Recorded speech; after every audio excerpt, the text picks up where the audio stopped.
Vous pensez connaître les limites de la science moderne.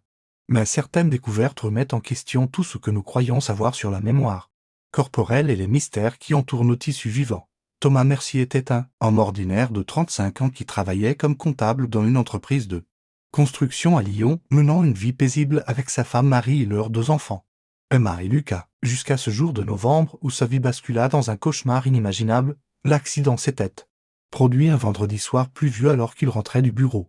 Sa voiture dérapant sur la chaussée glissante avant de percuter violemment un camion-citerne qui transportait des produits chimiques industriels. Les flammes corrosives avaient ravagé la partie gauche de son corps, détruisant près de 40% de sa peau et laissant des brûlures si profondes que les médecins doutaient de ses chances de survie. Pendant 3 mois, Thomas avait lutté entre la vie et la mort dans l'unité des grands brûlés de l'hôpital Édouard Herriot, subissant d'innombrables interventions chirurgicales et greffes de peau prélevées sur ses propres tissus sains. Mais les zones endommagées étaient trop étendues pour être entièrement recouvertes par ses propres tissus et les médecins avaient dû envisager une solution plus radicale pour sauver sa vie. Le docteur Catherine Moreau, une chirurgienne plasticienne réputée, avait proposé à Thomas une procédure expérimentale utilisant de la peau provenant d'un donneur décédé récemment. Cette technique révolutionnaire, développée dans les laboratoires suisses, permettait de greffer des tissus d'origine externe avec un taux de rejet considérablement réduit.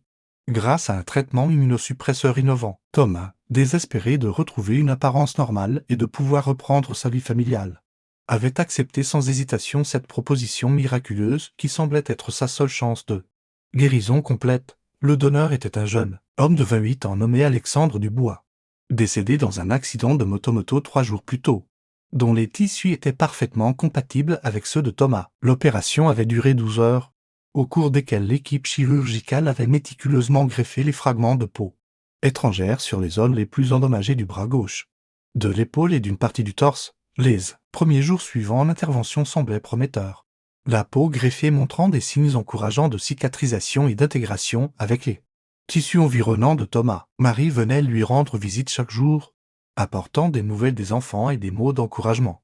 Mais elle ne pouvait s'empêcher de remarquer quelque chose d'étrange dans le regard de son mari.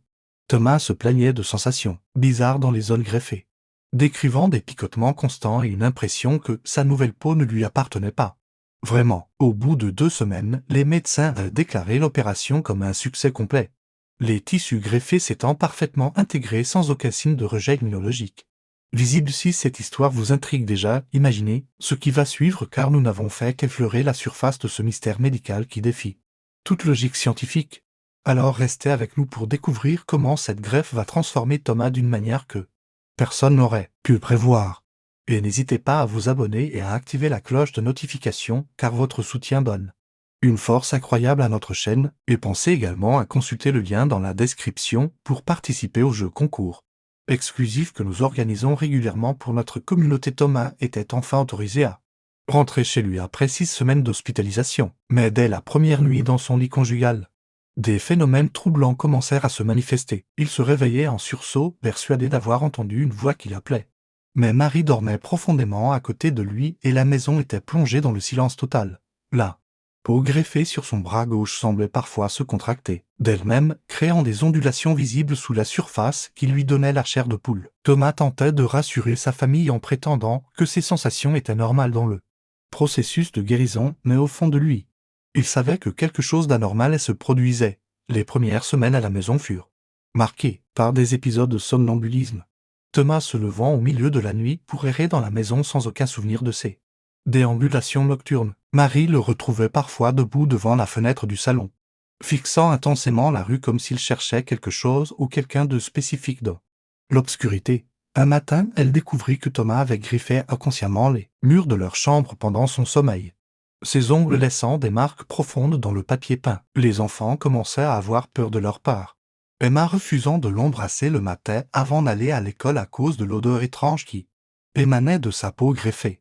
Thomas lui-même remarquait cette odeur particulière, un mélange de désinfectant hospitalier et de quelque chose de plus troublant qu'il ne parvenait pas à identifier.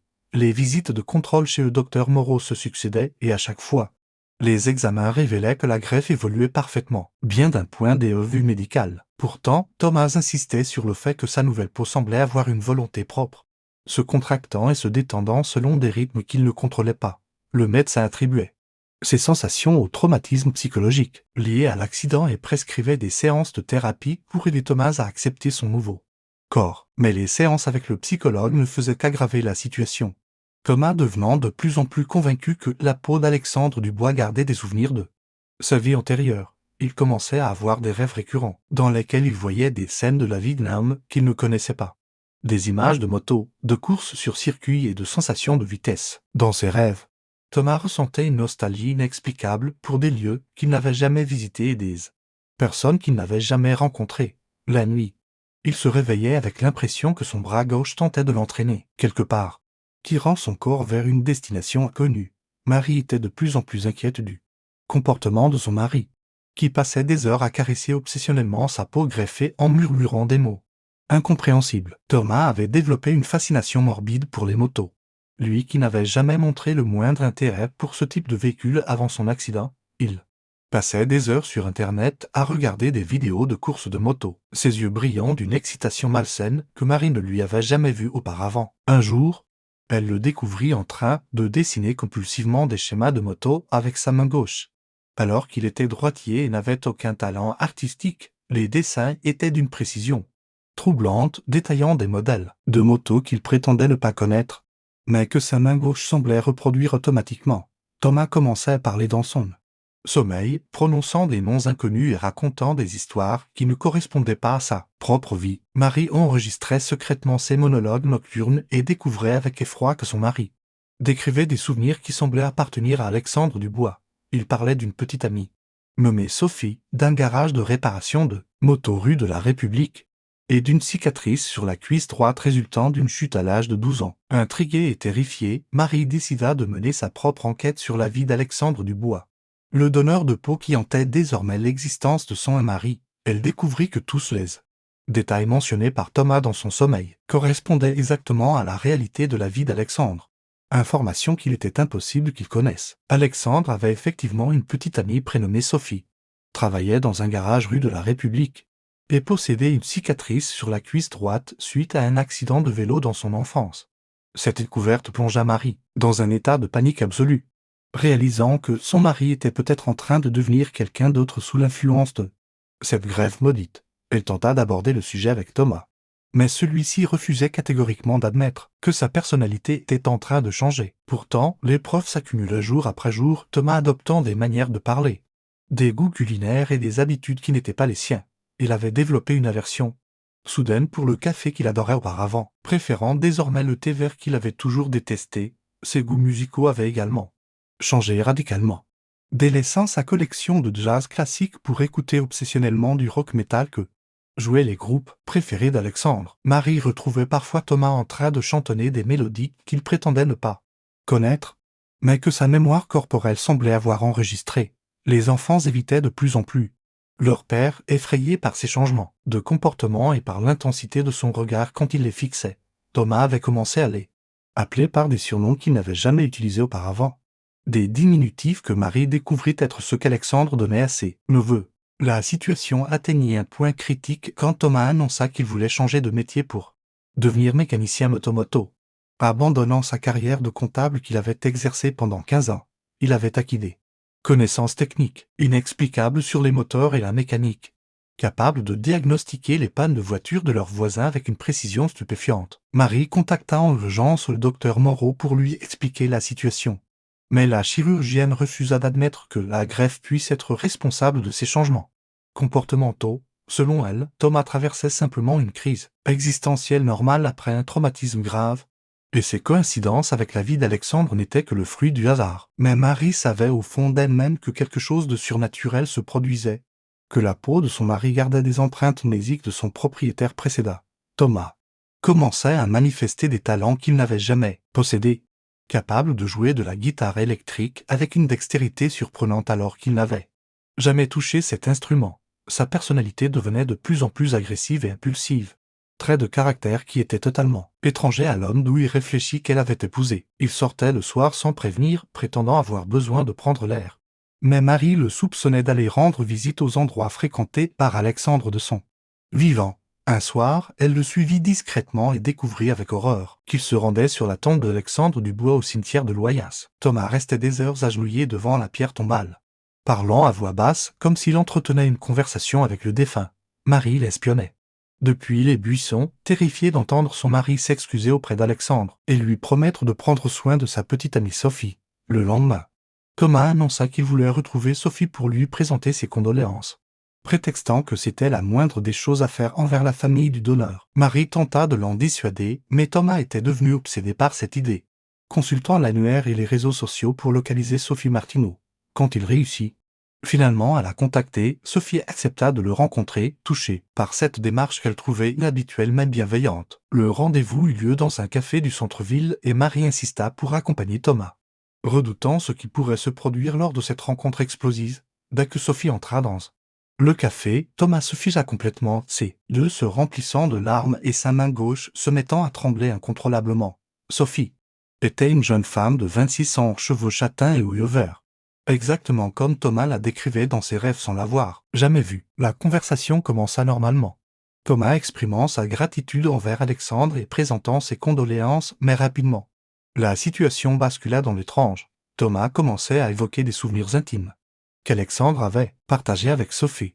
Des détails personnels que seul son petit ami défunt pouvait connaître. Il mentionnait leur premier baiser sous le pont de la Guillotière, leur voyage à Rome pour leurs 2 ans de relation, et même la bague de fiançailles qu'Alexandre avait cachée dans son tiroir. Sophie blêmissait à mesure que Thomas révélait ses secrets intimes, comprenant que cet homme connaissait des aspects de sa relation qu'elle n'avait jamais partagés avec personne d'autre. Thomas, emporté par une émotion qu'il ne contrôlait pas, tendit sa main gauche vers le visage de Sophie en murmurant des mots d'amour qu'Alexandre avait l'habitude de lui dire. Sophie recula brusquement, terrifiée par cette situation surréaliste, et Marie dut physiquement retenir Thomas qui tentait de la suivre en criant le nom de sa bien-aimée décédée. La scène provoqua un scandale dans le café, les autres clients assistant médusés à cette crise de possession qui dépassait l'entendement humain. Marie ramena Thomas à la maison de force, mais celui-ci était entré dans un état de transe, réclamant Sophie et menaçant de se faire du mal si on l'empêchait de la revoir. Cette nuit la fut la plus terrifiante que Marie ait jamais vécue. Thomas se comportant comme un homme possédé qui n'était plus du tout son mari.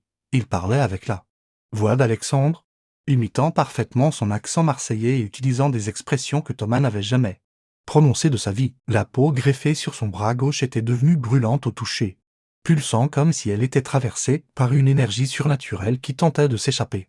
Thomas greffait compulsivement sa nouvelle peau, essayant de l'arracher de son corps en voulant qu'elle ne lui appartenait pas et qu'elle voulait retourner chez elle. Marie appela les services d'urgence, mais les médecins ne trouvaient aucune explication rationnelle à l'état de Thomas. Ses constantes vitales étant parfaitement normales malgré sa crise, ils attribuaient son comportement à une psychose post-traumatique et préconisaient une hospitalisation en service psychiatrique pour évaluation approfondie. Mais Thomas refusait catégoriquement d'être interné, affirmant que les médecins ne comprenaient rien à ce qui lui arrivait vraiment. Il expliqua Marie que la peau d'Alexandre gardait tous ses souvenirs, ses émotions et même une partie de son âme, créant une symbiose terrifiante entre les deux hommes, selon lui. Alexandre tentait de reprendre le contrôle de son corps pour retrouver sa vie d'avant, utilisant la peau greffée comme point d'ancrage dans le monde des vivants. Marie commençait à croire aux explications surnaturelles de son mari, ayant été témoin de trop de phénomènes inexplicables pour continuer à nier l'évidence paranormale.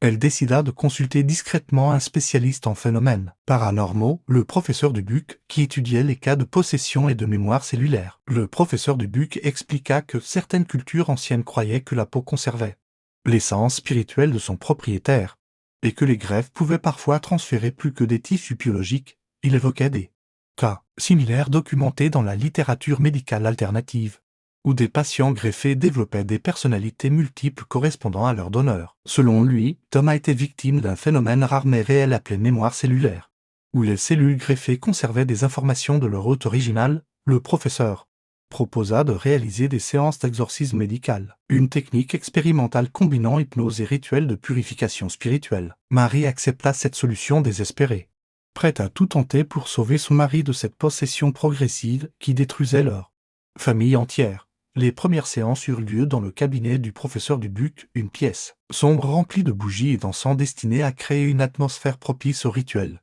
Thomas était placé sous hypnose profonde pendant que le professeur tentait de communiquer directement avec l'esprit d'Alexandre qui hantait sa PAU. Greffé, au début, les séances semblaient porter leurs fruits. Thomas retrouvant temporairement sa personnalité normale et ses souvenirs authentiques. Mais Alexandre résistait de plus en plus fortement en tentative d'exorcisme, utilisant la peau comme forteresse pour protéger sa présence dans le séor de THEMAS. Les contractures de la peau greffée devenaient de plus en plus violentes, créant des déformations visibles qui donnaient l'impression que quelque chose tentait de s'échapper.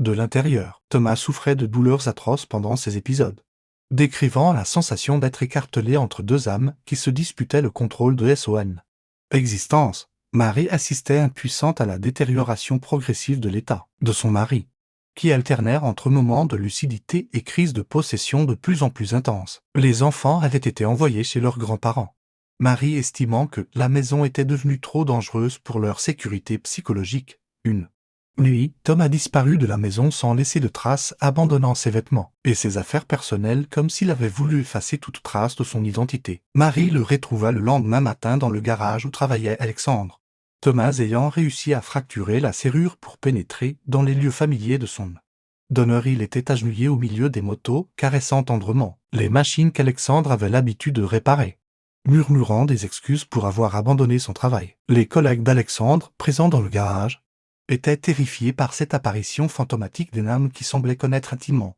leurs collègues décédés. Thomas leur parlait des projets qu'Alexandre avait en cours avant sa mort, des clients qui attendaient leur réparation, et même des problèmes personnels que chaque mécanicien traversait. Cette connaissance impossible de détails privés convainquait peu à peu l'entourage professionnel d'Alexandre que quelque chose de surnaturel se produisait réellement devant leurs yeux.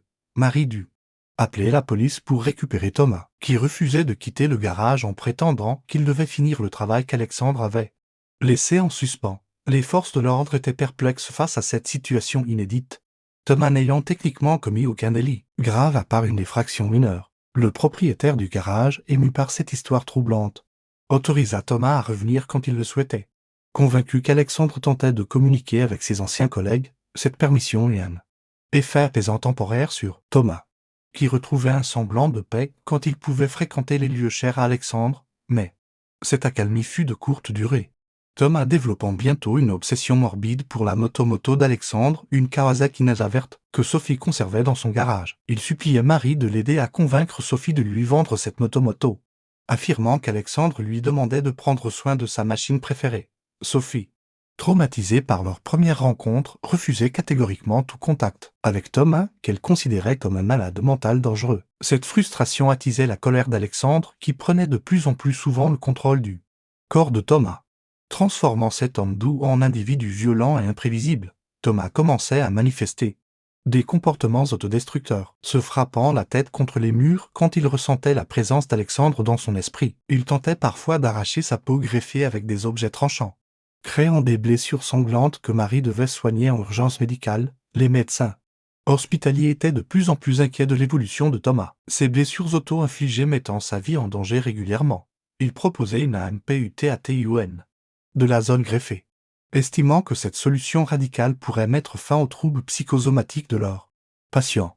Mais Thomas refusait énergiquement cette option, prétendant qu'Alexandre le tuerait s'il tentait de détruire le seul lien qui le rattachait au monde des vivants. Marie était épuisée par cette lutte constante pour sauver son mari, sa propre santé mentale se détériorant face à cette situation impossible à résoudre. Elle consultait de nombreux spécialistes, de la médecine traditionnelle aux guérisseurs alternatifs, mais aucune solution ne semblait efficace contre ce phénomène paranormal. Le professeur Dubuc admettait son impuissance face à ce cas exceptionnel, l'esprit d'Alexandre étant trop fortement ancré dans la matière biologique pour être exorcisé.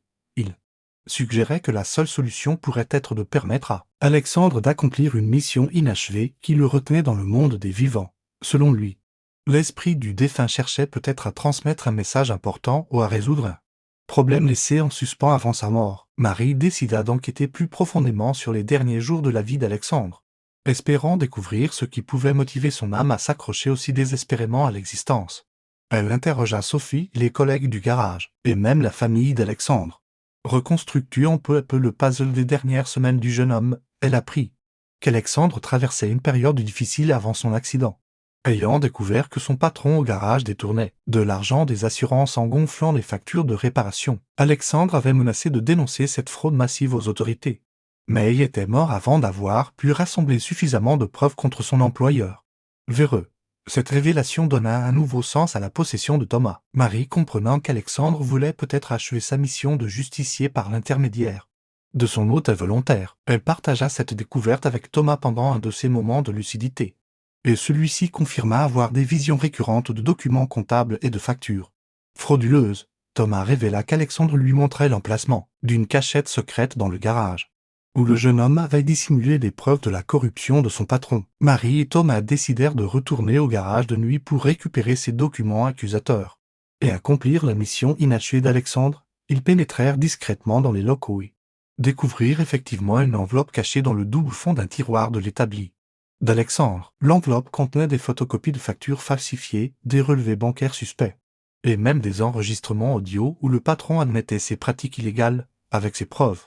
En leur possession, Thomas ressentit immédiatement un apaisement dans sa peau greffée, les contractures douloureuses diminuant significativement. Marie transmit anonymement les documents aux autorités compétentes, déclenchant une enquête qui aboutit à l'arrestation du patron corrompu et à la fermeture temporaire du garage. Cette victoire posthume d'Alexandre eut un effet libérateur sur Thomas, qui retrouva progressivement sa personnalité normale et ses souvenirs authentiques. La peau greffée cessait de se contracter et les épisodes de possession devinrent de plus en plus rares et moins intenses qu'auparavant. Thomas expliquait à Marie qu'il sentait la présence d'Alexandre s'estomper peu à peu, comme si l'esprit du défunt était enfin en paix après avoir obtenu justice. Le processus de libération dura plusieurs semaines.